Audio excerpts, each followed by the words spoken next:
Hey, what's going on, guys, and welcome back. So today we're going to be discussing Dragon Quest Monsters: The Dark Prince and the quote shiny system present within the game. These sparkly monsters are more than just a collectible, so I figured that a short video discussing exactly what these are would be useful for you guys. Anyways, for starters, the term shiny isn't really the official term. There really kind of isn't one. I've been calling them sparkly because all they really do is sparkle, at least from an aesthetic perspective. Now, there is a major benefit to getting a sparkly monster, that being the fact that the upper limit of its stat is increased by 100 on any random stat. This means that if a monster can usually max out at, let's say, 610 attack, it will get 710 if the sparkly bonus is applied to attack. Now, in terms of hunting these down, the only known way to currently grab yourself a sparkly monster is through synthesis, and it's pretty random. I've seen some figures like 5% thrown around when it comes to odds. However, this isn't a concrete sparkly rate as of the time I'm putting this video together. Given the fact that these special monsters get a pretty significant buff to one of their stats,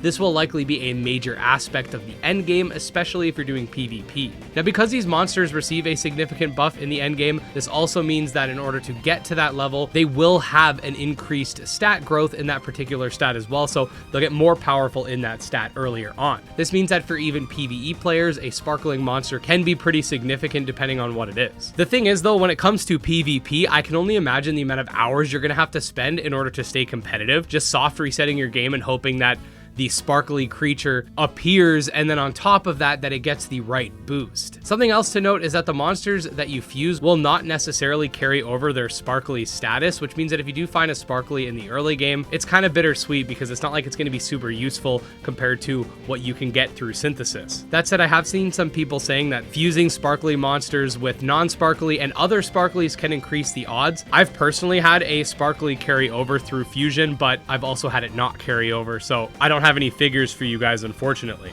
All in all, I'm not a huge fan of this system, at least as it stands right now with the information we have available. It seems like an unnecessary barrier to PvP, and the monsters look identical and don't even really sparkle noticeably in battle. I'm sure the reason they decided to keep them having the same color palette is because of the fact that in Dragon Quest there are many monsters that are essentially reskins of one another, but are technically different monsters with different stats and names. But I feel like they could have at least added some type of hue or something to make these feel a little more special. Either way, this is a shiny or sparkly system in a nutshell. As more information becomes available, I'll be able to bring it to you guys, and because of this, make sure you're subscribed so you get notified just in case that happens. Other than that, if you do enjoy Dragon Quest monsters or monster taming content in general, definitely subscribe to this channel because we put out new videos every single day. You can check out my Twitter, Discord, Patreon, channel memberships, etc. all linked below if you want to go the extra mile. And special thanks to our supporters, especially Jim Hamilton, Dro Ghost, Candy Morency, and Tragsoft, and I'll see you next time.